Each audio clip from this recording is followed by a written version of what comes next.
അച്ഛൻ്റെ 2 ഫ്രണ്ട്സ് കൂടിയിട്ട് അച്ഛനെ കൂട്ടിക്കൊണ്ടുപോയിട്ട് പുള്ളി പറഞ്ഞ സിനിമയിൽ വരുന്നല്ല, കലാരംഗത്ത് നിങ്ങൾ 3 കാര്യങ്ങൾ ചെയ്യുമെന്ന് പറഞ്ഞു. നിങ്ങൾ 3 കാര്യങ്ങൾ ചെയ്യും, ദേശീയ തലത്തിൽ അംഗീകരിക്കപ്പെടുന്നു. അച്ഛൻ പുച്ഛിച്ചിട്ട് പോയതാണ് അന്ന്. അപ്പോൾ പിന്നീട് വന്ന് ഡയറക്ഷനും ചെയ്തു, ആക്ടിങ്ങും ചെയ്തു, സ്ക്രിപ്റ്റ് റൈറ്റിങ്ങും ചെയ്തു. ചിന്താവിഷ്ടയ ശ്യാമളയ്ക്ക് നാഷണൽ അവാർഡും കിട്ടും. ഇപ്പം ധ്യാൻ്റെ അടുത്ത് ആദ്യമേ പറഞ്ഞു ഇതിനകത്ത് വണ്ണം കുറയ്ക്കണം, അപ്പോൾ ഈ സമയത്ത് ഫ്രെയിം ഓഫ് ടൈമിലായിരിക്കും ഷൂട്ടെന്ന്. അപ്പം ഞാൻ ട്രാൻഡത്ത് ഇടയ്ക്കിടയ്ക്ക് വീട്ടിൽ നമ്മൾ നൈറ്റ് പോകുമ്പോൾ നിനക്ക് ഓരോ പ്രാവശ്യം കുറയുന്നില്ലല്ലോ എന്നിട്ട് പറയും അളിയാ പേടിക്കാതെ. ഞാൻ പറഞ്ഞില്ല, ഞാനത് ആയിക്കോളാം വന്നോളാം എന്ന്. ആദ്യമൊക്കെ ഞാൻ വിളിക്കുന്ന സമയത്ത് അപ്പോൾ ഡയറ്റ് തുടങ്ങിയിട്ടോ കുഴപ്പമൊന്നുമില്ല, ഞാൻ ഇങ്ങനെ പിടിക്കുന്നുണ്ട്. അപ്പോൾ ഇവൻ്റെ കോ ആർട്ടിസ്റ്റിനെ എനിക്കറിയാം. ഞാൻ അവനെ വിളിച്ചിട്ടാ സത്യം പറയണം, അവൻ എന്താ ചെയ്യുന്നത്, ക്യാരവാൻ്റെ അകത്ത് എന്താ നടക്കുന്നത്. അപ്പോൾ അവൻ പറയും ക്യാരവാനിൽ ഫുഡ് വെക്കാൻ ഇനി ഒരു സ്ഥലം ബാക്കിയില്ല. ധ്യാനാണ് പറഞ്ഞത്, വായിക്ക് വന്നത് കോതയ്ക്ക് പാട്ട് എന്നുള്ള പോലെയാണ് അവൻ്റെ കാര്യം. അതൊന്നും നിങ്ങൾ സീരിയസ് ആയിട്ട് എടുക്കരുത്. ഞാൻ കുത്തി കയറ്റുന്നുണ്ട് പാട്ട് എന്നൊരു അഭിപ്രായമുണ്ട്. അങ്ങനെ ഒരു അഭിപ്രായം ഇല്ലല്ലോ?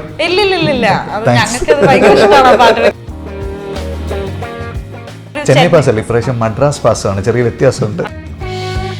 അതൊക്കെ നാച്ചുറലി അവൻ ചെയ്തതാ. ഇത് നമ്മൾ പറഞ്ഞ് ചെയ്യിപ്പിച്ചതാ. ഇത് കാരണം 2 കുപ്പി ഒരുമിച്ചടിക്കുന്നത് ഞാൻ ഒരൊറ്റ പടത്തിലേ കണ്ടിട്ടുള്ളൂ. പിന്നെ മീശ വിരിക്കാൻ പറഞ്ഞത് നമ്മൾ ലൂസിഫറിലൊക്കെ ഉള്ളൊരു സാധനം ഉണ്ടല്ലോ, അതൊക്കെ നമ്മുടെ പടത്തിൽ ഒരിക്കലും വരാൻ ഒരു സാധ്യതയില്ല. ഒന്നാമത് ഞാൻ മാസ് പടം ചെയ്യുന്നില്ല, ഈ സാധനം ഒന്ന് കാണാൻ വേണ്ടിയിട്ട് പറഞ്ഞു എന്ന് മാത്രമേ ഉള്ളൂ. ഫസ്റ്റ് ദിവസം തന്നെ മേക്കപ്പിനായിട്ടാ അപ്പു ഇങ്ങനെ ചുമ്മാ ഈ ജുബ ഇങ്ങനെ ഇട്ട് വന്നപ്പോ ലാലേട്ടൻ. ഞാൻ വല്ലപ്പോഴും അവിടുന്ന് ഇവിടുന്ന് ആൾക്കാരൊക്കെ വിചാരിക്കുന്നത് ചെറുപ്പം തൊട്ടേ നമ്മൾ ഫ്രണ്ട്സാന്നാ. ഞങ്ങൾക്ക് പരിചയം പോലും ഇല്ല. എനിക്ക് പിന്നെയും പരിചയം അടുപ്പമുണ്ടായിരുന്നത് ദുൽഖറുമായിട്ടാ. എനിക്ക് അപ്പുവിനെ ഒരു ബന്ധമില്ലായിരുന്നു. ഞങ്ങൾ ഇതിൽ നമ്മൾ പറഞ്ഞ ആൾക്കാർ മാത്രമല്ല, അല്ലാതെയും കുറച്ച് ആൾക്കാരുണ്ട് നമ്മൾ പുറത്ത് വിട്ടിട്ടില്ലാത്ത ചില ആളുകളും ഉണ്ട്. അല്ല അത് വേണ്ട, അത്രയും പറഞ്ഞു കഴിഞ്ഞാൽ വെറുതെ ഹൈപ്പാന്ന് പറയും. പേടിയാണ്. വേണ്ട കട്ട് ചെയ്തോ. Hi hello viewers, welcome to On Air with Meenakshi. So ഇന്ന് ഓൺ എയറിൽ എൻ്റെ ഗസ്റ്റുകൾ 2 പേരും വളരെ സ്പെഷ്യലാണ്. അതായത് പണ്ട് നമ്മൾ ഈ മോഹൻലാൽ, പ്രിയദർശൻ, ശ്രീനിവാസൻ സാർ അവരുടെയൊക്കെ കോമ്പോയിലുള്ള ഫിലിംസ് ഇറങ്ങുമ്പോഴത്തേക്കും ആൾക്കാർക്ക് ഭയങ്കര ഒരു ഹൈപ്പാണ്, ആൾക്കാർ ഭയങ്കര ഒരു എക്സൈറ്റ്മെൻ്റ് ആണ്. ഇപ്പോൾ വർഷങ്ങൾക്ക് ശേഷം ഇവരുടെയൊക്കെ ഇളം തലമുറക്കാർ ചേർന്നിട്ട് വർഷങ്ങൾക്ക് ശേഷം എന്ന് പറയുന്ന ഒരു ചിത്രമായിട്ട് നമ്മുടെ മുന്നിലേക്ക് എത്തുകയാണ്. അപ്പം അതിൻ്റെ വിശേഷങ്ങൾ പങ്കുവയ്ക്കാനായിട്ട് എന്നോടൊപ്പം ജോയിൻ ചെയ്യുന്നത് വിനീത് ശ്രീനിവാസൻ ആൻഡ് വിശാഖ് സുബ്രഹ്മണ്യം. 2 ചേട്ടന്മാർക്കും വെൽക്കം ടു ജാങ്കോ സ്പേസ്. ചേട്ടാ, പണ്ടേ ശ്രീനിവാസൻ സാർ ഒരു ഇൻ്റർവ്യൂവിൽ ഒരു കഥ പറഞ്ഞ് ഞാൻ കേട്ടിട്ടുണ്ട്. അതായത് പണ്ട് ഒരു ബസ് സ്റ്റാൻഡിൽ വെച്ചിട്ട് അദ്ദേഹം തിരിച്ചു പോകാൻ നേരത്ത് ഒരു വയസ്സായിട്ടുള്ള ഒരാൾ വന്നിട്ട് കൈ നോക്കിയിട്ട് പറഞ്ഞു, നിങ്ങൾ വലുതാവുമെന്നല്ല, ഭാവിയിൽ വലിയ സിനിമാ നടനാകും എന്ന് പറഞ്ഞു. അപ്പോൾ ഇതിൻ്റെ ട്രെയിലർ നമ്മൾ കണ്ടപ്പോൾ ഇതിലും അങ്ങനെ ഒരു സീന് വെച്ചിട്ടുണ്ട്. ലൈക്ക് റിയൽ ആയിട്ടുള്ള ലൈഫിൽ നിന്നുള്ള ഗ്ലിംസസ് ഒക്കെ കൂട്ടിച്ചേർത്ത് ഒരു ബ്യൂട്ടിഫുൾ കഥയാക്കിയതാണോ ഇത്? അച്ഛനോട് പറഞ്ഞത് ശരിക്കും പറഞ്ഞു കഴിഞ്ഞാൽ കൂത്തുപറമ്പ് ബസ് സ്റ്റാൻഡിൽ ഒരു അച്ഛൻ്റെ 2 ഫ്രണ്ട്സ് കൂടിയിട്ട് അച്ഛനെ കൂട്ടിക്കൊണ്ടുപോയിട്ട് പുള്ളി പറഞ്ഞ സിനിമയിൽ വരുന്നല്ല, കലാരംഗത്ത് നിങ്ങൾ 3 കാര്യങ്ങൾ ചെയ്യുമെന്ന് പറഞ്ഞു. 3 കാര്യങ്ങൾ ചെയ്യും.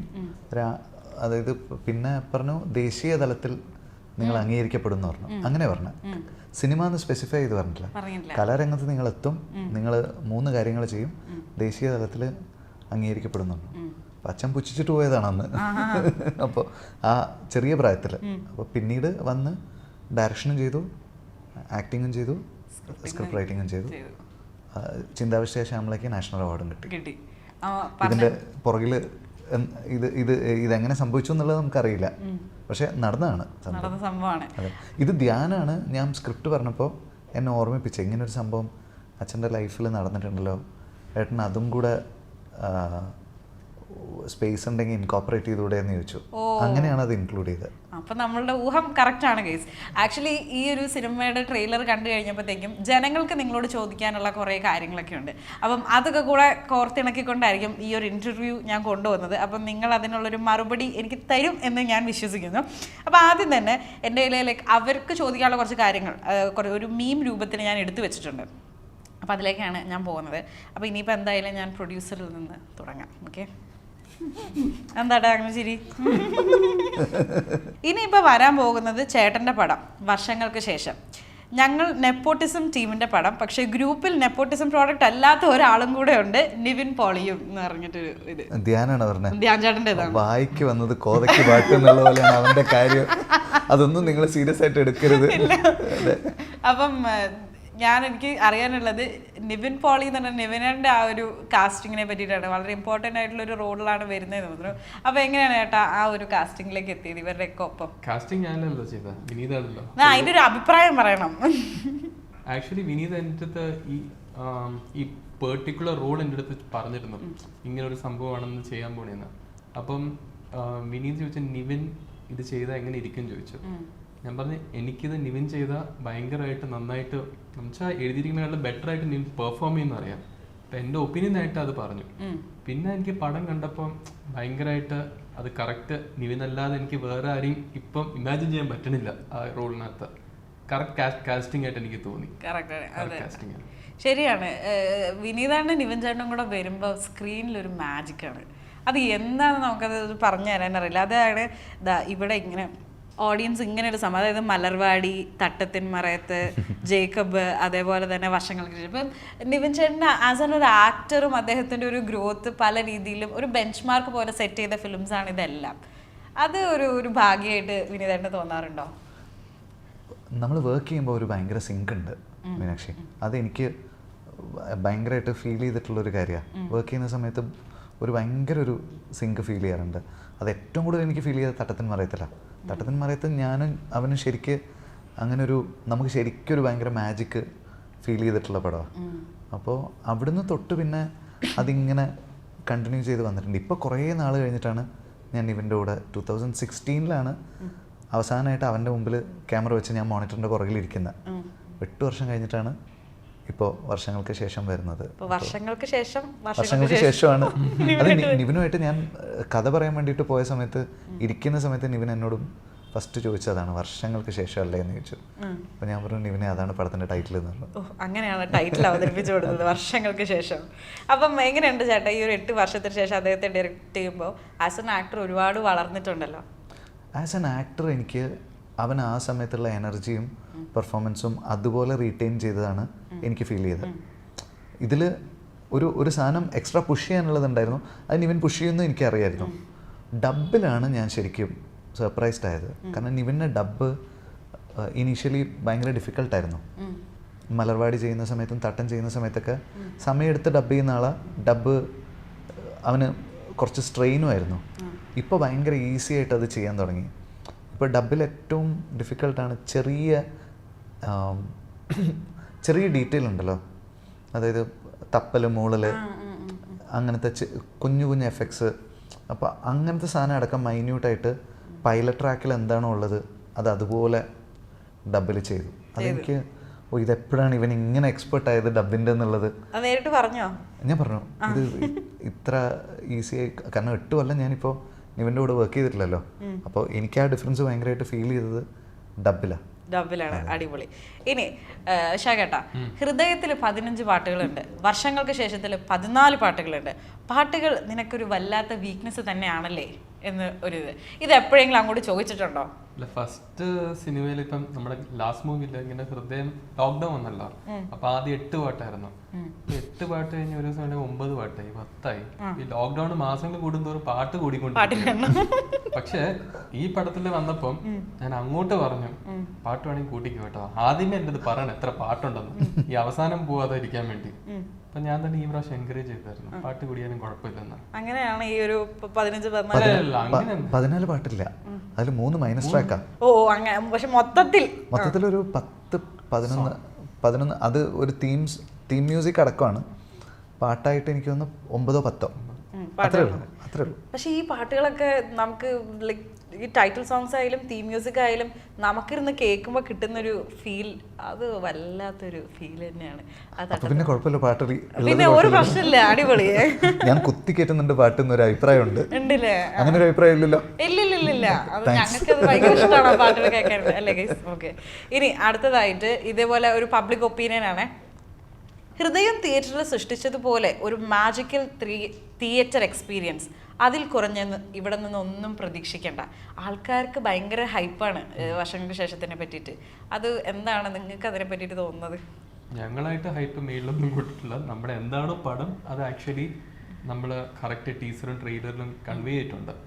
പക്ഷെ സിനിമ നമ്മളെല്ലാം കണ്ടു, ഞങ്ങൾക്കൊരു കോൺഫിഡൻസ് ഉണ്ട്. അപ്പം ആൾക്കാർ ഇത് ഇഷ്ടപ്പെടുന്ന ഒരു പ്രതീക്ഷയുണ്ട്. ബാക്കി ആൾക്കാർ തിയേറ്ററിൽ പോയി കണ്ടിട്ട് പറയുക. അതാണ് വിനീതയുടെ പടങ്ങൾ വരുമ്പോൾ തിയേറ്ററിൽ നമുക്ക് ഭയങ്കര അഭിപ്രായം വരുമെങ്കിലും ഇതിനു മുമ്പുള്ള ഇന്റർവ്യൂസിലും പ്രസ് മീറ്റിനും ഒന്നും അത്ര വലിയ ഹൈപ്പ് കൊടുക്കില്ല അദ്ദേഹം, അല്ലേ വിനീതേട്ട? ഹൃദയം നമ്മൾ ഇച്ചിരി പുഷ് ചെയ്തിരുന്നു. ഹൃദയം കാരണം ലോക്ക്ഡൌണും കഴിഞ്ഞ കോവിഡും ഒമിക്രോണൊക്കെ നിൽക്കുന്ന സമയത്ത് 50% occupancy വരുന്ന അതാണ് നമ്മളൊരു ഓഡിയോ ലോഞ്ചൊക്കെ ചെയ്ത് അവസാന നിമിഷം നമ്മളായിട്ടൊന്നും ചെയ്യാണ്ടിരിക്കേണ്ട എന്നുള്ള രീതിയിലാണ് ഹൃദയത്തിന് ചെയ്തത്. ഇപ്പം എന്താണെന്ന് വെച്ച് കഴിഞ്ഞാൽ എല്ലാ മലയാള സിനിമയ്ക്കും ആൾക്കാർ പോയിക്കൊണ്ടിരിക്കുന്നുണ്ട്. നമ്മൾ കൂടുതൽ വാചകം അടിച്ച് വെറുപ്പിക്കാണ്ടിരുന്നാൽ മതി എന്നേ എനിക്ക് തോന്നിയിട്ടുള്ളൂ. സർപ്രൈസ് ആയിട്ട് തിയേറ്ററിൽ പോയി കാണുമ്പോൾ ഇപ്പോഴും ആൾക്കാർക്ക് ടീസറും ട്രെയിലറും കണ്ട് കുറെ അസംഷൻസ് ഉണ്ട്, ഇത് അതാണോ ഇതാണോ. അപ്പോൾ ഒന്നും അറിയാതെ പോയി തിയേറ്ററിൽ കാണുമ്പോൾ ഒരു സർപ്രൈസ് എലമെന്റ് കാണുമല്ലോ, അതായിരിക്കും ഏറ്റവും ബെസ്റ്റ് ആയിട്ടുള്ളത്. ഓക്കെ, ഇപ്പം വിനീതേട്ടൻ പറഞ്ഞു പാട്ടുകൾ കുറെ കുത്തിക്കയറ്റുന്നുണ്ടോ, അത് ആൾക്കാർക്ക് ഒരു അഭിപ്രായം ഉണ്ടോ എന്നറിയില്ല. പക്ഷെ എന്തായാലും അങ്ങനെയൊന്നും ഇല്ല. ഇനിയിപ്പോൾ അടുത്തത് ഇതാണ് ഞാൻ വായിച്ചു തരാൻ പോകുന്നത്. ക്രിഞ്ച്, ചെന്നൈ പാസം എന്നൊക്കെ എത്ര പറഞ്ഞാലും വിനീത് ശ്രീനിവാസൻ പടങ്ങൾ തിയേറ്ററിൽ സൃഷ്ടിക്കുന്ന ഒരു മാജിക് ഉണ്ട്. ഞാൻ നേരത്തെ പറഞ്ഞ മാജിക്, ആ ഒരു മാജിക് ഇവിടെയും അതേപോലെ ഉണ്ടാകും. ഉണ്ടാവട്ടെ. അല്ല, ഇങ്ങനെ ഒരു സംഭവം ചെന്നൈ പാസ് അല്ല, ഇപ്രാവശ്യം മദ്രാസ് പാസ്സാണ്, ചെറിയ വ്യത്യാസമുണ്ട് ഉണ്ടല്ലേ. അപ്പൊ എന്തായാലും മദ്രാസിനെ നമുക്ക് അങ്ങനെ അങ്ങ് ഇത് കാണാം തിയേറ്ററിൽ. എന്തായാലും എനിക്ക് ഈ മദ്രാസ് ഒക്കെ പിടിച്ചിട്ട് കുറച്ച് ചോദ്യങ്ങളിലേക്ക് ഞാൻ വരുന്നതായിരിക്കും. ബിഫോർ ദാറ്റ്, ഈ ചേട്ടൻ്റെ സിനിമകളിലെ ടൈറ്റിലിന്റെ ഫോണ്ട് ഭയങ്കര ഒരു സ്പെഷ്യാലിറ്റിയാണ്. അതൊരു ഭയങ്കര ക്യാച്ചി സംഭവമായിരിക്കും. എന്താണ് വിനീതേട്ടാ അതിന്റെ പുറകിലുള്ളൊരു സംഭവം? ആക്ച്വലി ക്യാച്ചി അല്ല, നമ്മൾ സട്ടിലാക്കുക ചെയ്യുന്ന. ഇപ്പൊ വർഷങ്ങൾക്ക് ശേഷം തന്നെ ടൈറ്റിൽ നോക്ക്, ഒന്നും പ്രൊജക്റ്റ് ചെയ്ത് നിൽക്കുന്നില്ലല്ലോ. ഹൃദയമാണെങ്കിൽ നമ്മൾ ഭയങ്കര സിമ്പിൾ അല്ലേ, സിമ്പിളായിട്ടുള്ള ഫോണ്ട് അധികം ആൾക്കാർ പിടിക്കാത്തതുകൊണ്ട് ഇത് മാറി നിൽക്കുന്നതായിട്ട് തോന്നുന്നതാ. ആക്ച്വലി ഭയങ്കര സിമ്പിളാണ്. പണ്ടത്തെ സിനിമകളുടെ ഫോണ്ട് ഇങ്ങനെയായിരുന്നില്ലേ? ശരിയാണ്. ആ ഒരു നൊസ്റ്റാൾജിക് സംഭവം കൊണ്ടുവരാനായിട്ടാണ് അപ്പൊ ഇതിൽ ആ ഒരു ശേഷം അങ്ങനെ അങ്ങ് വെച്ചത്. അല്ല, അതൊരു സിഗ്നേച്ചർ പോലെ, കയ്യൊപ്പ് പോലെ ഇരിക്കട്ടെ, വർഷങ്ങൾക്ക് ശേഷം എന്ന് പറഞ്ഞിട്ടൊരു അടിവരയിടുന്ന പോലെ ഇരിക്കട്ടെ എന്നെന്തോ അവരോട് പറഞ്ഞിട്ടുണ്ടായിരുന്നു. അപ്പോൾ അവർ ഡിസൈൻ ചെയ്ത് യെല്ലോ ടൂത്ത് ഡിസൈൻ ചെയ്തപ്പോൾ ഫസ്റ്റ് കാണിച്ച ഫോണ്ടായത്. അപ്പോൾ അനീഷ് നമ്മൾ തലശ്ശേരിയിൽ ഷൂട്ട് ചെയ്യുമ്പോൾ കുറച്ച് ഫോണ്ട് ചെയ്തിട്ടുണ്ടെന്ന് പറഞ്ഞിട്ട് കാണിച്ചപ്പോൾ ഫസ്റ്റ് കാണിച്ചു. അപ്പോൾ ഞാൻ പറഞ്ഞു എനിക്കിത് ഇഷ്ടപ്പെട്ടു എന്ന് പറഞ്ഞു. ഇല്ല പിന്നീട് വേറെയും ചെയ്തിട്ടുണ്ടെന്ന് പറഞ്ഞു. ഞാൻ പറഞ്ഞു എനിക്കിത് ഇഷ്ടപ്പെട്ടു, നമ്മൾ ഇനിയും ചെയ്യുന്നുണ്ടെന്ന് പറഞ്ഞു. ഞാൻ പറഞ്ഞു കുഴപ്പമില്ല, നിങ്ങൾ ചെയ്യുന്നുണ്ട് ചെയ്തു, എനിക്കിത് ഇഷ്ടപ്പെട്ടു എന്ന് പറഞ്ഞു. പിന്നെ 10 ദിവസം കഴിഞ്ഞിട്ട് അനീഷ് കുറേ ഫോണ്ട് എനിക്ക് അയച്ചു തന്നു. അപ്പം ഞാൻ അങ്ങോട്ട് മെസ്സേജ് അയച്ചു, അനീഷ് നിനക്കിതിലേതാ ഇഷ്ടപ്പെട്ട ആദ്യം ചെയ്ത ഫോണ്ട്? ഞാൻ അപ്പോഴേ പറഞ്ഞില്ലേ വെറുതെ എന്തിനാ ഇത്രയും പണിയെടുത്തെന്ന് ചോദിച്ചു. എന്തായാലും ആ ഒരു സിഗ്നേച്ചർ സാധനം വിനീതന്റെ ഒരു സിഗ്നേച്ചർ ആവൂലേ ഈ സിനിമ? ആവട്ടെ, നമ്മളായിട്ടൊന്നും പറയുന്നില്ല, ആവട്ടെ. അതെ. അപ്പൊ ഇത്ര നേരം ഇത്രയും കാര്യങ്ങളൊക്കെ നമ്മൾ പറഞ്ഞു. ഇനി അങ്ങോട്ട് ചറപറാന്ന് കിടക്കുന്നത് ആരെ പറ്റിയിട്ടായിരിക്കും? പ്രണവ് മോഹൻലാലിനെ പറ്റി. അതായത് ആൾക്കാർ വെച്ചിരിക്കുന്ന ഒരു കണ്ടുപിടുത്തം അത് കണ്ട, ഈ ഫ്രെയിം ഇത് തന്നെ റീക്രിയേറ്റ് ചെയ്തുകൊണ്ട് വെച്ചതാണോ? എൻ്റെ ഓർമ്മയിലുണ്ടായിരുന്നു. ഞാൻ എല്ലാവരോടും ഇപ്പൊ പറഞ്ഞുകൊണ്ടിരുന്നത് നമ്മൾ മീശബരി മാത്രമേ ഇമിറ്റേറ്റ് ചെയ്തിട്ടുള്ളൂ എന്നാ. ഇതും നമ്മൾ ഇമിറ്റേറ്റ് ചെയ്ത സാധനമാണ്. അപ്പൊ ഞാനതിങ്ങനെ ചോദിക്കാൻ വെച്ചിരുന്നു. അതായത് ആ ഒരു ചിരി, ചില സംഭവങ്ങളൊക്കെ മനഃപൂർവ്വം കൊണ്ടുവന്നത് പോലെ നമുക്ക് തോന്നി. അല്ല, അതൊക്കെ നാച്ചുറലി അവൻ ചെയ്തതാ. ഇത് നമ്മൾ പറഞ്ഞ് ചെയ്യിപ്പിച്ചതാ. ഇത് കാരണം 2 കുപ്പി ഒരുമിച്ചടിക്കുന്നത് ഞാൻ ഒരൊറ്റ പടത്തിലേ കണ്ടിട്ടുള്ളൂ. അപ്പോൾ അത് കൊള്ളായിരിക്കുമല്ലോ എന്ന് തോന്നിയിട്ടാണ് ഇത് ചെയ്തത്. പിന്നെ മീശ ഒരിക്കാൻ പറഞ്ഞത് നമ്മൾ ലൂസിഫറിലൊക്കെ ഉള്ളൊരു സാധനം ഉണ്ടല്ലോ, അതൊക്കെ നമ്മുടെ പടത്തിൽ ഒരിക്കലും വരാൻ ഒരു സാധ്യതയില്ല. ഒന്നാമത് ഞാൻ മാസ് പടം ചെയ്യുന്നില്ല, ഈ സാധനം ഒന്ന് കാണാൻ വേണ്ടിയിട്ട് പറഞ്ഞു എന്ന് മാത്രമേ ഉള്ളൂ. അയ്യോ, അത് ആൾക്കാർ എവിടെയൊക്കെ വന്നിട്ടുണ്ടോ അതൊക്കെ പറഞ്ഞിട്ടുണ്ട്. അതായത് ആ പാട്ടിന്റെ ഇടയിലുള്ള ഒരു ചിരി, ആ ഒരു കറക്കം, അതൊക്കെ നോർമലി അവന്റെ ബോഡിയിൽ വരുന്ന സാധനമാണ് അത്. പക്ഷെ എന്താണെന്ന് അറിയാം, ഹൃദയത്തിൽ നമ്മൾ ഇതിനു മുമ്പ് കണ്ടിട്ടുണ്ട് ഇത്രയധികം ലാലേട്ടൻ പ്രൊജക്ട് ചെയ്ത് നിൽക്കുന്നത് ഈ പടത്തിൽ. അതെന്തായിരിക്കും അതിന്റെ ഒരു മാജിക്? അതിന്റെ മെയിൻ ആയിട്ടുള്ള സാധനം ഇപ്പോൾ പടത്തിന്റെ നേച്ചറാണ്. ഇപ്പോൾ ഹൃദയം എന്ന് പറയുമ്പോൾ ഇന്നത്തെ കാലത്ത് നടക്കുന്ന കുറച്ചുകൂടെ, ഇന്നത്തെ കാലത്ത് ഒരു പയ്യന്റെ ബോഡി ലാംഗ്വേജ് അല്ലേ അപ്പോൾ വരിക. ഇതിപ്പോൾ നമ്മൾ 70s 80s ഒക്കെയാണ് നമ്മൾ സെറ്റ് ചെയ്തിട്ടുള്ള കാലഘട്ടം. ആ കാലഘട്ടത്തിൽ ഇങ്ങനെ ആടി ഒലഞ്ഞ് നടക്കുന്ന മനുഷ്യന്മാരുടെ ഇടയിൽ പെട്ട ഒരാളാണ് ഈ ക്യാരക്ടർ. അപ്പോൾ ഈ ക്യാരക്ടർ അപ്പോൾ ആദ്യമായിട്ടാണ് പ്ലേ ചെയ്യുന്നത്. അപ്പോൾ ഇത് പ്ലേ ചെയ്തപ്പോൾ നമ്മൾ ആ 80s നമ്മൾ കണ്ടിട്ടുള്ള സാധനം നമ്മൾ അപ്പു ചെയ്യുമ്പോൾ നമുക്ക് കാണാൻ പറ്റുന്നുണ്ട്. അത്രേ ഉള്ളൂ. ഇമിറ്റേഷൻ അല്ല. അവൻ്റെ ബോഡിയുടെ ലാംഗ്വേജ് അങ്ങനെയാണ്. ഫസ്റ്റ് ദിവസം മേക്കപ്പിലായിട്ടാ അപ്പു ഇങ്ങനെ ചുമ്മാ ഈ ജുബ ഇങ്ങനെ ഇട്ട് വന്നപ്പോ ലാലേട്ടൻ നമ്മൾ പറഞ്ഞ് ഇങ്ങനെ ഒന്നും ചെയ്യാനല്ല, ചുമ്മാ നടന്നു വന്നപ്പം നമുക്ക് ഭയങ്കര ഇഷ്ടമാണല്ലോ ആ ഫേസ്, പഴയ ലാലേട്ടൻ്റെത്. ഇപ്പം അത് അപ്പൂലിന് മാത്രമേ കാണാൻ പറ്റത്തുള്ളൂ.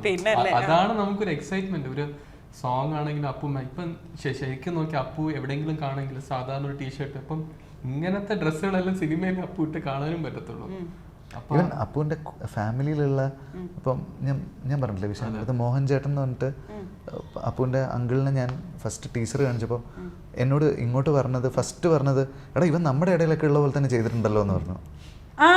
അങ്ങനെ പറഞ്ഞു. പുള്ളിയുടെ തോട്ടില് ലാലങ്കളിൻ്റെ ഒരു സംഗതി പോലും പോയിട്ടില്ല. കാരണം അവർ കാണുന്നത് അവർക്ക് അറിയുന്ന അപ്പുവിനെയാണല്ലോ. അപ്പോൾ അവർക്ക് അങ്ങനെയാ പോയിട്ടുള്ളത്. അപ്പോൾ ഇത് വെളിയിൽ വരുമ്പോൾ ആള് മറ്റേ ശരിക്കും എന്ന് വെച്ച് കഴിഞ്ഞാൽ ആ ക്ലോസ് സർക്കിളിൽ ഭയങ്കര കംഫർട്ടബിൾ ആകുമ്പോൾ മാത്രം കാണാൻ പറ്റുന്ന അപ്പുവിൻ്റെ കുറേ മാനറിസം, തമാശ, ചെറിയ വിങ്കിങ് പരിപാടിയൊക്കെ ഉണ്ട്. അപ്പോൾ അത് ഫ്രെയിമിൽ അവൻ ആദ്യമായിട്ട് ചെയ്യുന്നത് ഇപ്പോഴാണ്. എനിക്കൊന്ന് ഹൃദയം കൂടി കഴിഞ്ഞ് കഴിഞ്ഞപ്പോഴത്തേക്കും കുറേം കൂടെ ഒരു ഫാമിലി പോലെ ആയിട്ടുണ്ടാവും. എല്ലാവരുമായിട്ടും ആ ഒരു സിങ്കായി. ഫുൾ ടീമിനെ അറിയാം. ഈ എന്താ പറയുക, ആ ക്യാമറ ക്രൂ ആണെങ്കിലും കോസ്റ്റ്യൂമിലുള്ള ആൾക്കാരാണെങ്കിലും ഷൂട്ടിന് ചുറ്റും നിൽക്കുന്ന ആളുകളിൽ ഒരുവിധം എല്ലാവരും അവൻ്റെ സുഹൃത്തുക്കളാണ്. അപ്പോൾ വരുന്നൊരു കംഫർട്ട് ഉണ്ടല്ലോ, ആ കംഫർട്ട് ഹെൽപ്പ് ചെയ്തിട്ടുണ്ടാവും ഡെഫിനറ്റ്ലി. അപ്പം തീർച്ചയായിട്ടും Pranav Mohanlal one of the best എന്ന് ഇതുവരെയുള്ളതിലൊരു ബെസ്റ്റ് എന്ന് വേണമെങ്കിൽ നമുക്ക് സിനിമ ഇറങ്ങുമ്പോഴത്തേക്കും പറയാവുന്നതായിരിക്കും അല്ലേ? നിങ്ങളങ്ങനെ പറയട്ടെ, നമ്മളായിട്ടൊന്നും പറയുന്നില്ല. വിശാഖേട്ടാ, അതേപോലെ തന്നെ സുചിത്ര ചേച്ചി ഉണ്ടല്ലോ, അപ്പം ഹൃദയം ഇറങ്ങുന്നതിന് മുൻപ് ചേട്ടൻ്റെ അടുത്ത് വന്ന് അപ്പുവിന് വേണ്ടിയിട്ട് ഒരു സിനിമ നമുക്കിങ്ങനെ ചെയ്യണം എന്ന് പറഞ്ഞ് അങ്ങനെ ചേട്ടൻ വിനീതേട്ടനെ കോൺടാക്ട് ചെയ്യുമ്പോൾ അങ്ങനെയാണ് ഹൃദയം ഉണ്ടായത് എന്ന് നമ്മൾ കേട്ടിട്ടുണ്ട്. അങ്ങനെയല്ല വിശാഖ് പലതവണ എൻ്റെ അടുത്ത് പറഞ്ഞിട്ടുണ്ട്. അപ്പൊ ഞാൻ വിശാഖിനോട് പറഞ്ഞിട്ടല്ല, എനിക്കൊരു ആഗ്രഹം ഉണ്ടായിരുന്നു അപ്പു വിനീതിന്റെ അടുത്ത് ഒരു പടവും ചെയ്യണമെന്ന്, വിനീതിന്റെ ഡയറക്ഷനിൽ അപ്പുവിനും ചെയ്യണം. ഞാനാണ് രണ്ടുപേർക്ക് അങ്ങോട്ടും ഇങ്ങോട്ടും ആഗ്രഹം പറഞ്ഞിട്ടുള്ളത്. സുജിത് പറഞ്ഞു, വിനീതും അത് ഹൃദയത്തിലല്ല, അതൊരു 2 കൊല്ലം 3 കൊല്ലം മുമ്പ് പറഞ്ഞ ആ സമയത്തൊക്കെ ഞാൻ വിശാഖിനോട് പറഞ്ഞു എൻ്റെ കയ്യിൽ അങ്ങനെ ഒരു സബ്ജക്റ്റ് ഇല്ല, പിന്നെ എനിക്ക് ആളെ അറിയില്ല, അപ്പൊ ഞാൻ എന്ത് ആലോചിക്കാനാണെന്നുള്ള രീതിയിലാണ് ഞാൻ നിന്ന്. എനിക്ക് ആദ്യം കണ്ടപ്പോൾ ഒരു സാധനം സ്ട്രൈക്ക് ചെയ്തു. എനിക്ക് കണ്ണ് ഭയങ്കര ഇഷ്ടപ്പെട്ടു അപ്പുവിൻ്റെ. അപ്പോൾ അതിൽ ഭയങ്കര കംഫർട്ടബിൾ ആവുന്ന കുറച്ച് ഏരിയയിൽ അത് നമുക്ക് കാണാൻ പറ്റും. ഇപ്പോൾ ഫസ്റ്റ് അഭിനയിച്ചതിൻ്റെ ഹിക്കപ്സും കാര്യങ്ങളൊക്കെ ഒരു സൈഡിലുണ്ടാവും, പക്ഷേ ഒരു ആക്ടർ കംഫർട്ടബിൾ ആയിട്ടുള്ള ചെയ്തിട്ടുള്ള ചില സീനുകൾ കാണുമ്പോൾ നമുക്കൊരു ഐഡിയ കിട്ടുമല്ലോ. പിന്നെ ഞാൻ എപ്പോഴും ആലോചിക്കുന്ന കാര്യം, എനിക്ക് ഒരു ആക്ടറിനെ പുതിയ രീതിയിൽ ഡിസ്കവർ ചെയ്യാൻ എന്തെങ്കിലും ഒരു ഓപ്ഷൻ ഉണ്ടെങ്കിൽ അതാണല്ലോ സർപ്രൈസ് ഉണ്ടാക്കുക. അപ്പോൾ ഇതിൽ ഇപ്പോൾ ധ്യാന് വരുമ്പോഴും കലേഷ് വരുമ്പോഴും അപ്പു വരുമ്പോഴും ഒക്കെ എനിക്കുള്ളൊരു, ഇപ്പോൾ ഷാൻ വരുമ്പോഴൊക്കെ അതാണ് അവരെ ഇതുവരെ കാണാത്ത രീതിയിൽ കാണിക്കാമല്ലോ. അപ്പോൾ അങ്ങനെയാണ് ഞാൻ വിശാഖിൻ്റെ അടുത്ത് അന്ന് പറഞ്ഞത്, എനിക്ക് ഹൃദയം അപ്പുവിനെ വെച്ച് ചെയ്താൽ കൊള്ളാമെന്നുണ്ട് എന്ന് പറഞ്ഞു. എൻ്റെ അടുത്ത് അങ്ങനെ പറഞ്ഞില്ല, നീ ഒരു ദിവസം വാ ചെന്നൈയിൽ നിന്ന് പറഞ്ഞു, ഒന്നും പറയണില്ല. അപ്പൊ ഒരു ദിവസം ഇങ്ങനെ ഞാൻ കുറേ പ്രാവശ്യം ചോദിച്ചിട്ടുണ്ട് അപ്പൂടെ എന്തെങ്കിലും സ്ക്രിപ്റ്റ് ഉണ്ടോ, അപ്പൊ ഇല്ല. അപ്പൊ ഞാൻ മടുത്ത് ചോദിക്കണം. അപ്പോൾ വേറെ നമ്മുടെ ലവ് ആക്ഷൻ ഡ്രാമ സമയത്ത് നമ്മൾ ചെന്നൈ ഉള്ള സമയത്ത് പെട്ടെന്ന് വിളിച്ചു. അപ്പൊ ഇങ്ങനെ നമ്മൾ ബിരിയാണി എല്ലാം വീണ്ടും കഴിച്ചുകൊണ്ടിരിക്കുന്ന സമയത്ത് എടാ എനിക്കൊരു സബ്ജക്റ്റ് ഉണ്ട്, അപ്പുവാണ്. അപ്പൊ അജു എൻ്റെ അടുത്തുണ്ടായിരുന്നു. അപ്പൊ ഞാൻ കേൾക്കണില്ല, ഞാൻ വേറെ എന്തുകൊണ്ടെന്ന് വെച്ചാൽ അപ്പൊ അജു കാണിച്ചു, എടാ അപ്പുവിന്റെ വെച്ചാടാ പടം പറഞ്ഞടാ പൊട്ടാന്ന് പറഞ്ഞു. ഓ എന്ന് വെച്ചാൽ അപ്പൊ എനിക്ക് വൺ ഓഫ് ദ മൊമെന്റ്സ് ഭയങ്കര എക്സൈറ്റഡ് ആയിട്ടുള്ള ഒരു മൊമെന്റ് ആയിരുന്നു അത്. കാരണം എനിക്ക് ഇവർ രണ്ടുപേരും ഒരു പടത്തില് വർക്ക് ചെയ്താൽ കൊള്ളാന്ന് ഭയങ്കര ആഗ്രഹം ഉണ്ടായിരുന്നു. അതൊരു യൂണിവേഴ്സ് കോൺസ്പയർ പോലെ വിശാഖ ആ സമയത്തെ പറയുന്നു, നിങ്ങൾ രണ്ടുപേരും ഭയങ്കര സിങ്ക് ആവും. എനിക്ക് നിങ്ങളെ രണ്ടുപേരെ അറിയുന്നോണ്ടാ പറയുന്നത്, ഭയങ്കര സിങ്ക് ആവും. അപ്പം എനിക്ക് അപ്പുവിനെ അറിയില്ല ആ ടൈമിൽ. ഞാൻ വല്ലപ്പോഴും അവിടുന്ന് ഇവിടുന്ന് ആൾക്കാരൊക്കെ വിചാരിക്കുന്നത് ചെറുപ്പം തൊട്ടേ നമ്മൾ ഫ്രണ്ട്സ് ആണെന്നാ. ഞങ്ങൾക്ക് പരിചയം പോലും ഇല്ല. ഞാൻ ആകെ അപ്പുവിനെ കണ്ടിട്ടുള്ളത് 2-3 പ്രാവശ്യമാണ്. അതായത് ഒരു തവണ ലാലങ്കളുടെ പിറന്നാളിന് കാലാപ്പാനിയുടെ ഷൂട്ട് നടക്കുന്ന സമയത്ത് ഒരു തവണ കണ്ടിട്ടുണ്ട്. പിന്നെ അമ്മ അസോസിയേഷൻ്റെ 1995 നടന്നിട്ടുള്ള ഒരു ഷോയിൽ ഞാൻ കണ്ടിട്ടുണ്ട്, എയർപോർട്ടിൽ വെച്ച് ഒരു തവണ കണ്ടിട്ടുണ്ട്. അങ്ങനെയൊക്കെ കണ്ടത് മാത്രമേ അപ്പൊ അന്ന് നിങ്ങളിങ്ങനെ നിങ്ങളുടെ അച്ഛന്മാർ ഇത്ര ഫ്രണ്ട്സ് ആയതുകൊണ്ട് ഞങ്ങൾ തമ്മിൽ ഒരു കണക്ഷനും ഇല്ല. ഇല്ല ഉണ്ട് ഇല്ല അങ്ങനെ അല്ല, നമുക്ക് അറിയില്ല, ഫ്രണ്ട്സ് മാതിരി. ആ നമുക്ക് അങ്ങോട്ടും ഇങ്ങോട്ടും അറിയില്ല. എനിക്ക് പിന്നെയും പരിചയം അടുപ്പമുണ്ടായിരുന്നത് ദുൽഖറുമായിട്ടാ. എനിക്ക് അപ്പൂനെ ഒരു ബന്ധമില്ലായിരുന്നു ഞങ്ങൾ. ശരി. അപ്പൊ ആ സൗഹൃദത്തിൽ ഒരു സിനിമയൊക്കെ ഇനി പ്ലാനിങ്ങിലുണ്ടോ? നടന്നത് നല്ലതാണ്. ഞങ്ങൾ മുമ്പ് സംസാരിച്ചിട്ടുണ്ട്, മെറ്റീരിയലൈസ് ആയില്ല ഒന്നും. അത് എന്തായാലും വരട്ടെ. അപ്പോൾ വിശാഖേട്ടാ, ഇതിനകത്തേക്ക് അപ്പു വന്നത് ഹൃദയം തന്ന ആ ഒരു കോൺഫിഡൻസ് കൊണ്ടാണോ, അതോ ഈ ഒരു വേഷം അദ്ദേഹം തന്നെ ചെയ്യണം എന്നുള്ള ആ ഒരു തോന്നൽ കൊണ്ടായിരുന്നോ? നമ്മൾ ലാസ്റ്റ് ഡേ ഓഫ് ഷൂട്ടില്ല ഇതേപോലെ നമ്മൾ ആ ഷൂട്ട് കഴിഞ്ഞു, എന്നിട്ടും വിനീത് നമ്മൾ ഹൃദയം ശരിക്കും തീർന്നോ എന്ന് പറഞ്ഞിട്ട് അത് വീണ്ടും പതുക്കെ എടുക്കാന്ന് പറഞ്ഞു ചുമ്മാ വീണ്ടും ഷോട്ട് എടുത്തോണ്ട് പടം തീർന്നു. എക്സ്ട്രാ ഷോട്ട് നമ്മൾ ഒരിക്കലും നമ്മൾ എക്സ്ട്രാ ഷോട്ട് എടുക്കാറില്ല, പക്ഷെ നമുക്കിത് തീർന്നു എന്ന് അങ്ങ് ആക്സെപ്റ്റ് ചെയ്യാൻ പറ്റുന്നില്ല. കാരണം ഒരു ഒമിക്രോൺ അല്ലെങ്കിൽ കോവിഡ് വന്നിട്ട് ഒരു ഫാമിലി പോലെയായി എല്ലാവരും. ഡെയിലി ഞാൻ രാത്രിയൊക്കെ നമ്മൾ 1 മണിക്കെല്ലാം സംസാരിച്ച് 3:30 മണിക്കെല്ലാം ഞാൻ വിനീത് ഫോൺ വെക്കണത്. അപ്പോൾ അങ്ങനെ ഡെയിലി സംസാരിക്കും. കാരണം എന്താ നടക്കണ ലോകത്തിനൊന്നും ഒരു മനസ്സിലാവില്ല. രാവിലെ അനക്കോ ഇല്ല, രാത്രി അനക്കോ, നമ്മളൊരു പടം 50%. അപ്പൊ ആ ഒരു സമയത്ത് ഭയങ്കര ക്ലോസ് ആയി. ഈവൻ അപ്പുവും സിനിമയ്ക്ക് വേണ്ടി മുടിയെല്ലാം വളർത്തി ഒന്നും കട്ട് ചെയ്തിട്ടില്ല. അപ്പൊ എല്ലാരും ഇൻവോൾവ് ആയിരുന്നു. അപ്പൊ ഇത് എന്നാ തീരണേ ഇത് തീരാൻ പോയ സമയപ്പം നമുക്ക് ആക്സെപ്റ്റ് ചെയ്യാൻ പറ്റില്ല. അയ്യോ ഹൃദയം തീരാൻ പോണോ എന്നുള്ള രീതിയില്ല. അങ്ങനെ നമുക്ക് എല്ലാവർക്കും ആ ഒരു മൊമെന്റ് നമ്മൾ പറഞ്ഞു നമുക്ക് ഒന്നും കൂടെ ഒന്ന് വർക്ക് ചെയ്താൽ കൊള്ളാന്ന് അങ്ങോട്ടും ഇങ്ങോട്ടും എല്ലാവരും ആഗ്രഹം പറഞ്ഞു. അത് വീണ്ടും ഇതേപോലെ ആഗ്രഹം പറഞ്ഞു എല്ലാവരും ആ ആഗ്രഹം എനിക്ക് തോന്നുന്നു ഭയങ്കര ശക്തമായിട്ടുള്ള ആഗ്രഹമാണെന്ന് തോന്നുന്നു. അത് കറക്റ്റ് അപ്പുവിനായിട്ട് വന്നു. അപ്പുവിന് വേണ്ടിയല്ല, കറക്റ്റ് കാസ്റ്റിംഗിൽ അപ്പു വന്നതാണ് later on. Wow, that's a beautiful thing.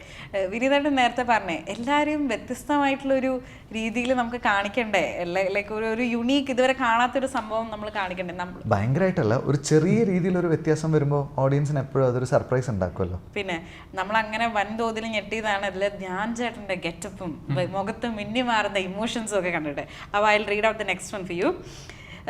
ഈ ചേട്ടനറിയാം അനിയനിലെ നടൻ്റെ ആക്ടിംഗ് പൊട്ടൻഷ്യൽ എത്രത്തോളമാണെന്ന്. തുടരെയുള്ള മോശം സിനിമകൾക്കിടയിൽ നിറം മങ്ങിപ്പോയ ആ പെർഫോമറിനെ ഈ വിനീത് സിനിമയിലൂടെ വീണ്ടും ജനിപ്പിക്കും. ഭയങ്കര പ്രോമിസിങ് ആയിട്ടാണ് ആൾക്കാർ കൊടുത്തിട്ടുള്ളത്. അപ്പോൾ പറ ചേട്ടനാണ് അഭിനയത്തിലേക്ക് കൈപിടിച്ച് കൊണ്ടുവന്നത്. സോ ഇങ്ങനത്തെ ഒരു സംഭവം നല്ല രീതിയിൽ വർക്കൗട്ട് ആവുന്ന അതുകൊണ്ടാണോ ഈ ഒരു ഷെയ്ഡ് ഓഫ് സംഭവങ്ങളൊക്കെ ക്യാരക്ടറിന് കൊടുത്തത്?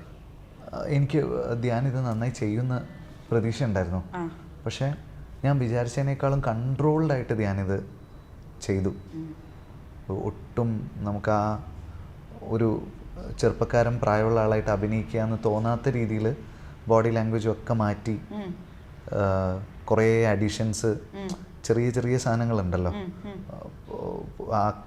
ആ ഏജ് കൺവിൻസ് ചെയ്യാൻ വേണ്ടിയിട്ട് കുഞ്ഞു സാധനങ്ങളുണ്ടല്ലോ നമ്മൾ കൈയും ഒക്കെ യൂസ് ചെയ്തിട്ട് ചെയ്യുന്ന അങ്ങനത്തെ സാധനങ്ങളൊക്കെ ചെയ്ത് ഭയങ്കര മെഷേർഡായിട്ട് ധ്യാനത് ചെയ്തിട്ടുണ്ട്. ധ്യാനത് പുറത്ത് കാണിക്കൂല, സെറ്റിലുള്ള സമയത്ത് ചുമ്മാ ഇങ്ങനെ വർത്താനൊക്കെ പറഞ്ഞ് ബേസി ഉണ്ടെങ്കിൽ പകുതി നേരം ബേസി ആയിട്ട് അടിപിടിയാക്കി അങ്ങനെ പോവുള്ളൂ. പക്ഷെ അവന് കൃത്യമായിട്ട് ആ ആക്ഷൻ്റെ കട്ടിൻ്റെ ഇടയിൽ അവനൊരു പ്ലാൻ ഉണ്ട്, അത് നമുക്ക് മനസ്സിലാവും. അതെ അതെ. ഞങ്ങൾ ഇന്റർവ്യൂവിൽ തന്നെ വന്നിരുന്നപ്പോഴത്തേക്കും ധ്യാൻ ചേട്ടൻ പറഞ്ഞിട്ടുണ്ട്, ഞാൻ പറഞ്ഞു ധ്യാൻ ചേട്ടാ വല്ലാണ്ട് ഭയങ്കര ട്രിം ആൻഡ് ടോൺഡ് ആയല്ലോ എന്ന് പറഞ്ഞപ്പോൾ നീ എന്താ വിചാരിക്കണ, ചേട്ടൻ എന്നെ കൊണ്ട് നല്ല പണിയെടുപ്പിക്കില്ല, ഇത് വർഷങ്ങൾക്ക് ശേഷത്തിന് വേണ്ടി ഇങ്ങനെ ആയതാ ഞാനെന്ന് പറഞ്ഞു. ഞാൻ അത് അങ്ങനെയാണോ, ഭയങ്കര സ്ട്രിക്റ്റ് ഡയറക്ടറാ എന്ന് പറഞ്ഞു. അങ്ങനെയാണോ? സ്ട്രിക്റ്റ് ഡയറക്ടർ അല്ല. ഇപ്പൊ വിനീത് ഒരു കാര്യം ആദ്യമേ പറയും. ഇപ്പൊ ആക്ടേഴ്സിന്റെ ഇപ്പൊ എൻ്റെ അടുത്താണെങ്കിൽ പോലും ഒരു സിനിമ എങ്ങനെ വേണമെന്ന് പറയുകയാണെങ്കിൽ നമ്മൾ ആദ്യമേ കൺവേ ചെയ്യും ഇങ്ങനെയാണ് വേണ്ടത്. ഇപ്പൊ ആക്ടേഴ്സിന്റെ അടുത്താണെങ്കിൽ ഇതാണ് ആ ക്യാരക്ടറിന് വേണ്ടി നിങ്ങൾ ചെയ്യേണ്ട.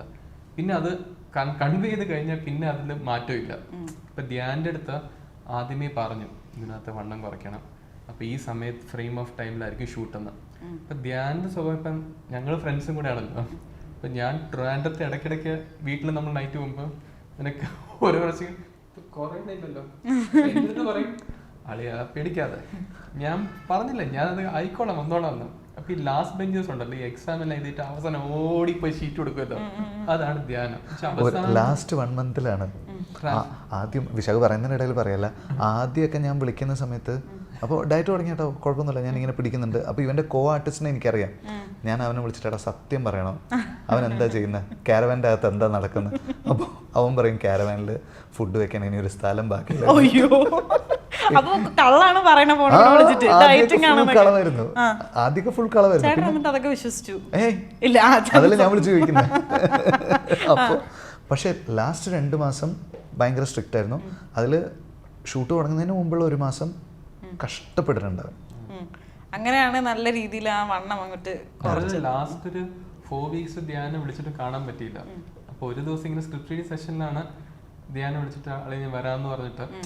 അപ്പോൾ ആ കോളിംഗ് ബെൽ അടിച്ചപ്പം ഒരു ഷർട്ടും ഷോർട്സ് എല്ലാം ഇട്ടിട്ട് ട്രിം ആയിട്ട് നിന്നിട്ട് എനിക്കാണെങ്കിൽ സംഗീതയുടെ സ്നേഹവും സങ്കടവും ചങ്കയും ഹഗ് ചെയ്യില്ല. കാരണം അവൻ പറഞ്ഞ പോലെ ചെയ്തിട്ട് വന്നല്ലോ മൊത്തത്തില്. അപ്പൊ അതെനിക്ക് മൊമെന്റ് ധ്യാൻ ചെയ്തെന്ന് പറഞ്ഞപ്പോ എനിക്കത് ഭയങ്കര പേഴ്സണൽ മൊമെന്റും കൂടെ ആയിരുന്നു. ഓക്കെ, അവൻ പറഞ്ഞ പോലെ ചെയ്ത് വന്നല്ലോ എന്ന്.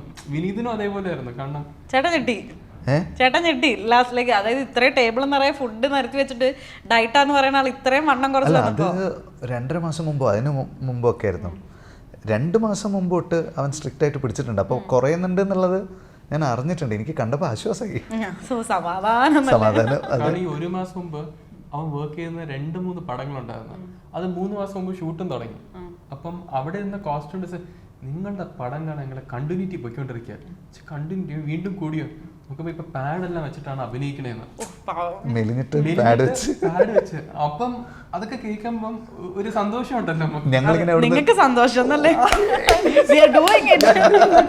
Okay, our hero is coming എന്നുള്ള രീതിയിൽ ഒരു സംഭവമായിരുന്നു. അതാണ് ധ്യാൻ ചേട്ടൻ ഒരു വാക്ക് പറഞ്ഞത് വാക്കാ. അത് ഞങ്ങൾക്ക് അറിയാൻ ചേട്ടാ, ഞങ്ങളുടെ ഹീറോ ആണ് അദ്ദേഹം. എൻ്റെ സിനിമ പറയുന്നത് നിങ്ങളുടെ ഹീറോ ഇപ്പൊ എന്ത് ചെയ്യുന്നു, വണ്ണം കുറച്ചിട്ടിരിക്കുന്നത്. ആക്ച്വലി ഇങ്ങനത്തെ സീരിയസ് റോളുകളിൽ ധ്യാൻ ചേട്ടനെ നമ്മൾ അധികം കാണുന്നത് വിനീതേട്ടന്റെ പടത്തിൽ. ഇപ്പൊ തിരയിലായിക്കോട്ടെ ഇതിലായിക്കോട്ടെ ഇങ്ങനെ അല്ല.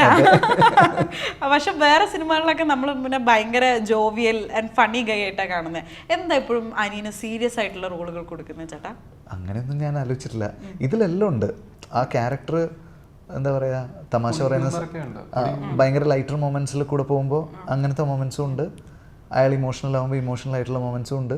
അയാൾ കളിയാക്കുമ്പോൾ അങ്ങനെയുള്ള സംഗതിയുണ്ട്. ഒരാളുടെ കുറേ കാലത്തെ ജേണി പറയാണല്ലോ. അപ്പം അതിൽ ഇതൊക്കെ വരും.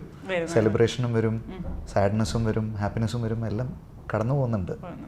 അതേപോലെ വൈശാഖേട്ട ഒരു സാധനം തോന്നിയിരുന്നു ആ ട്രെയിലറിൻ്റെ അകത്ത്, കുറച്ച് വെള്ളം ചേർക്കല്ലേ എന്ന് പറയുമ്പോൾ ആ ചേർത്ത പറയുന്ന ഒരു സംഭവം എനിക്ക് നാടോടിക്കാട്ടിലെ ലാലേട്ടൻ്റെയും ശ്രീനിവാസൻ സാറിൻ്റെ ഒരു സംഭവം ഓർമ്മ വന്നു.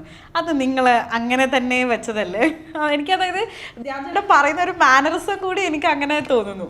അല്ല, അത് നമ്മൾ ഇരിക്കട്ടെ, ഒരു സാധനം അങ്ങനെ ഇരിക്കട്ടെ, അങ്ങനെ നമ്മൾ അവിടെ ഇവിടെയൊക്കെ ചെറിയ നമുക്കൊരു തമാശ തോന്നിയിട്ട് ഇവരുടെ എന്താ പറയുക ലൈറ്റ് മൊമെന്റ്സ് മുമ്പത്തെ ജനറേഷൻ്റെ ചില ഡയലോഗ്സൊക്കെ നമ്മൾ അത് ഒരു എന്താ പറയുക ഒരു കയ്യടി കിട്ടാനുള്ള സാധനത്തിലല്ല നമ്മൾ യൂസ് ചെയ്തിട്ടുള്ള. നമുക്ക് പെട്ടെന്ന് കാണുമ്പോൾ ഒരു സ്മൈല് നമുക്ക് ഉള്ളിൽ തോന്നുന്ന പോലത്തെ അത് അങ്ങനെ. അത് ഇവര് രണ്ടുപേരും അവരുടെ ഫാദേഴ്സിന്റെ ഇത് ഒന്ന് പറയുമ്പോൾ ഒരു രസമുണ്ടല്ലോ. അങ്ങനെയുള്ള സ്ഥലത്ത് മാത്രമേ ഇത്, അല്ലാണ്ട് ഫോഴ്സ് ചെയ്തിട്ട് ആ സിറ്റുവേഷനും പറ്റുന്ന പോലെ ആ സിറ്റുവേഷനിൽ ഇവരത് പറയുമ്പോൾ ആ മീനിങ് കറക്റ്റാണ്. ചെറിയൊരു തട്ടിപ്പ് പരിപാടി കാണിക്കാനാണ് പറയുന്നത്. അപ്പോൾ കുറച്ച് വെള്ളം ചേർക്കാം അല്ലേ, കുറച്ച് വെള്ളം ചേർക്കാം. അപ്പോൾ അത് കറക്റ്റാണ് അവിടെ. ശരി, അത് അതിനകത്ത് ആ ഒരു പ്ലേസ്മെന്റ് കാണുമ്പോൾ ശരിക്കും എൻ്റെ മനസ്സ് പെട്ടെന്ന് പോയത് അതിനകത്തേക്ക്. എനിക്ക് തോന്നുന്നു കമന്റ് സെക്ഷനിലും ആൾക്കാർ ഇത് തന്നെ പറയുന്നുണ്ട്. അപ്പം ഞാൻ ഇൻട്രോയിൽ പറഞ്ഞൊരു സംഭവം, അതായത് ഇവരുടെയൊക്കെ ഇളം തലമുറക്കാർ ഒരുമിച്ച് ഈ ഒരു പടം ചെയ്യുമ്പോഴത്തേക്കും ഇത് കണ്ടുകൊണ്ടിരിക്കുന്ന നമുക്ക് ഭയങ്കര ഒരു രസമാണ്. അപ്പം അവിടെ ആ ഒരു ഗ്യാങ്ങിനോട് അത്ര അടുപ്പമുള്ള ഒരാൾ വിശാഖേട്ടനാണ്. അതുകൊണ്ട് ചേട്ടനോട് ചോദിക്കുന്നത്, how is it seen the entire process? ഇതെൻ്റെ ഒരു ഫാമിലി മൂവി അല്ലെങ്കിൽ ഒരു ഡ്രീം പ്രോജക്റ്റ് എന്ന് വേണമെങ്കിൽ പറയാം. കാരണം എൻ്റെ എല്ലാ ഫ്രണ്ട്സും ഇൻഡസ്ട്രിയിൽ നമ്മൾ രണ്ടുപേരുടെയും ഫ്രണ്ട്സ് എല്ലാവരും കൂടെ ഒരുമിക്കുന്ന ഒരു പ്രോജക്റ്റ് ആയത്. ഇതിൽ നമ്മൾ പറഞ്ഞ ആൾക്കാർ മാത്രമല്ല, അല്ലാതെയും കുറച്ച് ആൾക്കാരുണ്ട് നമ്മൾ പുറത്ത് വിട്ടിട്ടില്ലാത്ത. അതുകൊണ്ട് നമ്മൾ ചില ആളുകളും ഉണ്ട് നമ്മുടെ കൂട്ടുകാരായിട്ടുള്ള ഇൻഡസ്ട്രിയിലുള്ള ആൾക്കാർ. അപ്പോൾ അതൊരു സ്പെഷ്യൽ മൊമെന്റ് ആണ്. എപ്പോഴും നമുക്ക് അങ്ങനെ സിനിമ ചെയ്യാൻ പറ്റില്ലല്ലോ.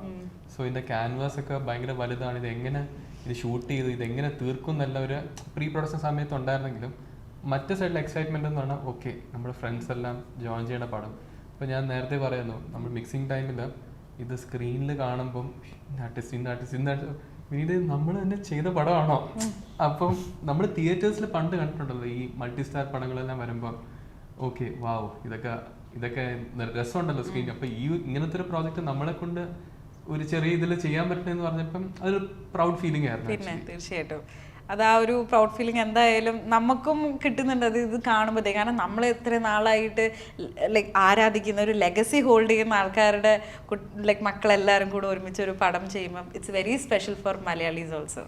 അതിനേക്കാളും ഇപ്പോൾ ഇവരെല്ലാവരും ഒന്നിച്ചു വരുമ്പോൾ ഈ മൾട്ടി സ്റ്റാർ സിനിമ ഞാൻ ആദ്യമായിട്ടാണ് ഇങ്ങനൊരു ഇത് ചെയ്യുന്നത്. പക്ഷേ ഒരുപാട് ആൾക്കാർക്ക് ഇഷ്ടമുള്ള ആക്ടേഴ്സ് ഒന്നിച്ചു വരുമ്പോൾ ഉണ്ടാവുന്നൊരു മാജിക് ഉണ്ടല്ലോ, അത് കാണാൻ തന്നെ ഭയങ്കര, നമുക്കത് മോണിറ്ററിൻ്റെ മുമ്പിൽ നിന്ന് കണ്ടിട്ട് തന്നെ ഞാനും വിശാഖും നമ്മളെല്ലാവരും ചിരിച്ചു മറന്നിട്ടുണ്ട്. അല്ല അത് വേണ്ട, അത്രയും പറഞ്ഞു കഴിഞ്ഞാൽ വെറുതെ ഹൈപ്പാന്ന് പേടിയാണ്. വേണ്ട വേണ്ട, കട്ട് ചെയ്തോ. അല്ല ഞങ്ങൾക്ക് ട്രെയിലർ കാണുമ്പോൾ ഞങ്ങൾക്ക് തന്നെ അങ്ങനെ തോന്നുന്നു, ഭയങ്കര രസമായിട്ട്. അതായത് ഈ ലൈക്ക് എവിടെയൊക്കെ ഒരു മിനി ലാലേട്ടനും പണ്ട് നമ്മൾ കണ്ടിരുന്ന ശ്രീനിവാസൻ സാറും ഒക്കെ തന്നെയാണ്. മിണ്ടുന്നില്ല. ആക്ച്വലി നമ്മൾ കുറേ കാര്യങ്ങൾ പറയാനുണ്ട്. നമ്മളിത് റിലീസ് ടൈം കഴിഞ്ഞിട്ട്, അതെ, പടം ഇറങ്ങിയിട്ട് പറയുന്നതാണ് നല്ലത്. ഇപ്പൊ പറഞ്ഞത് മായ്ച്ചു കളഞ്ഞേക്ക്. ആയിക്കോട്ടെ, മായ്ച്ചോളാം കഴിച്ചു. സാധാരണ ധ്യാൻ ചേട്ടൻ്റെ ഒരു പടത്തിന് അദ്ദേഹത്തെ കാസ്റ്റ് ചെയ്യണം, 2 സിനിമയുള്ളൂ. എന്നാലും ചേട്ടനോട് അവസരം ചോദിച്ച് വരികയാണോ അതോ ചേട്ടൻ എടാ ഒരു റോളുണ്ട് എന്ന് പറഞ്ഞ് എങ്ങനെയാണ് അതിൻ്റെ ഒരു പ്രോസസ്സ്? സിനിമ കുടുംബത്തിലെ ഒരു ഇതാണ്. നമുക്ക് ധ്യാൻ എന്നോട് ഇതുവരെ അങ്ങനെ ഒന്നും ചോദിച്ചിട്ടില്ല, അവസരം ഇന്നവരെ ചോദിച്ചിട്ടില്ല. ധ്യാൻ ഒരിക്കലും ചോദിച്ചിട്ടില്ല. ഇപ്പോൾ തിര കഴിഞ്ഞിട്ടും ഞാൻ അവൻ്റെ കൂടെ പിന്നെ പടമൊന്നും ചെയ്തിട്ടില്ലല്ലോ. ഇതിലാണ് എനിക്ക് ധ്യാന് ചെയ്താൽ നന്നായിരിക്കും എന്ന് തോന്നിയത് കൊണ്ടാണ് ഞാൻ ധ്യാനെ വിളിച്ചത്. അതിലൊരു ഏട്ടൻ അനിയൻ എന്നുള്ള രീതിയിൽ അങ്ങനെയൊന്നും നമുക്ക് സിനിമേനെ കാണാൻ പറ്റില്ല. പക്ഷെ അവനൊരു കോൺഫിഡൻസ് ഉണ്ട്. ഞാൻ ഇടയ്ക്കിടയ്ക്ക് പോയി കുറച്ച് ഇങ്ങനെ പടകളും മോശമാകുമ്പം അളിയാ ചേട്ടൻ ഇരിക്കല്ലേ, അതെന്തിനാന്ന് എനിക്കറിയില്ല. കാരണം ഞാൻ ഒരിക്കലും ഞാനങ്ങനെ ആലോചിക്കാറില്ല. ഞങ്ങളോട് പറഞ്ഞിട്ടുണ്ട്. അപ്പൊ ഇതേ സംഭവം എന്റെ പറഞ്ഞിട്ടുണ്ട്. പക്ഷെ ഞാൻ ഒരിക്കലും ഒന്നും ചോദിക്കത്തില്ല. പക്ഷെ അവന്റെ ഇപ്പം എല്ലായിടത്തും പോയി ചോദിക്കാൻ പറ്റത്തില്ലല്ലോ ചില കാര്യങ്ങൾ. ഉള്ളിൽ ആഗ്രഹം കാണുമല്ലോ, ഓക്കെ ഇങ്ങനെ ഇന്ന ആളുടെ പടം ചെയ്താൽ കൊള്ളാമെന്ന്. അപ്പൊ ഡെഫിനറ്റ്ലി ധ്യാന്റെ മനസ്സിൽ വിനീതിന്റെ പടങ്ങൾ ചെയ്യണമെന്ന് വളരെ ആഗ്രഹം ഉണ്ടായിരുന്നു. ആഗ്രഹത്തിന്റെ പുറത്താണ് വർഷങ്ങൾക്ക് ശേഷം വന്നതെന്ന് എനിക്ക് തോന്നുന്നത്.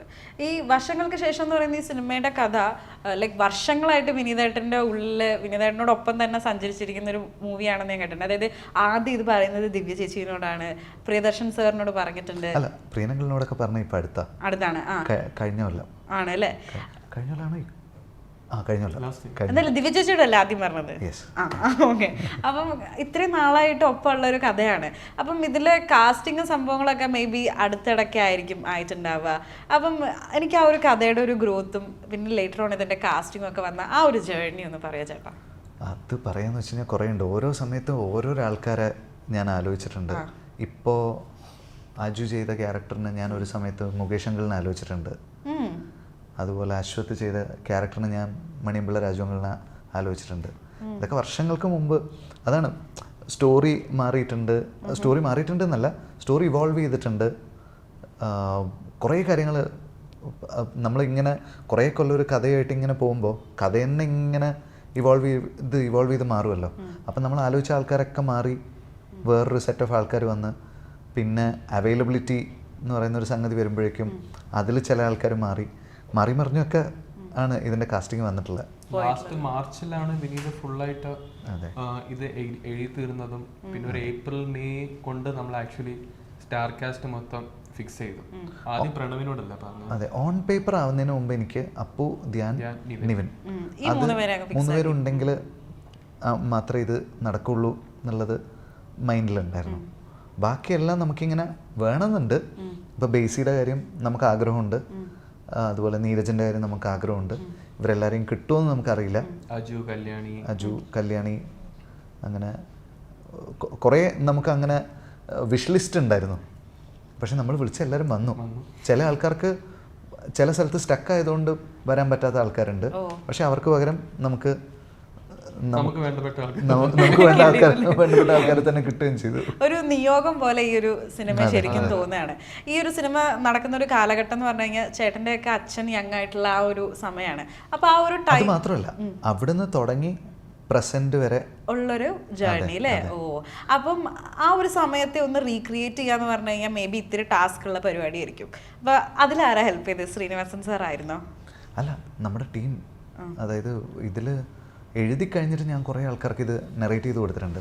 പക്ഷേ ഇപ്പം നമ്മുടെ ആർട്ട് ഡയറക്ടർ, നമ്മുടെ കോസ്റ്റ്യൂം ഡിസൈനർ, ഈ വേൾഡ് ക്രിയേറ്റ് ചെയ്ത് നമ്മളെ ഓക്കെ ഇത് 70s ആണെന്ന് ബിലീവ് ചെയ്യിപ്പിക്കുന്നത് ടെക്നീഷ്യൻസ് ആണല്ലോ. അവരെല്ലാവരും നന്നായിട്ട് എഫേർട്ട് എടുത്തിട്ടുണ്ട് അതിന് വേണ്ടിയിട്ട്. ഒരു ലോങ് പ്രോസസ്സായിരുന്നു അത്. ഒരു 6 മാസത്തെ പ്രെപ്പ് ഉണ്ടായിരുന്നു. Very nice. ഓക്കെ. അപ്പോൾ ഞാൻ നേരത്തെ പറഞ്ഞ പോലെ എന്തായാലും ഒരു നിയോഗം പോലെ തന്നെ ഈ ഒരു ഇത്രയും നേരം നിങ്ങളായിട്ടുള്ളൊരു കോൺവെർസേഷനിൽ എനിക്ക് സിനിമയിൽ തോന്നിയത്. ബിക്കോസ് നമുക്ക് പ്രിയപ്പെട്ടവരെല്ലാവരും ഒരുമിച്ച് ഒരു സ്ക്രീനിൽ നമുക്ക് കാണാൻ കിട്ടുകയാണ്. അപ്പം വർഷങ്ങൾക്ക് ശേഷത്തിന് എല്ലാവിധ ആശംസകളും ഞാൻ പറയാണ്. താങ്ക് യു സോ മച്ച് ചേട്ടാ. Thank you so much.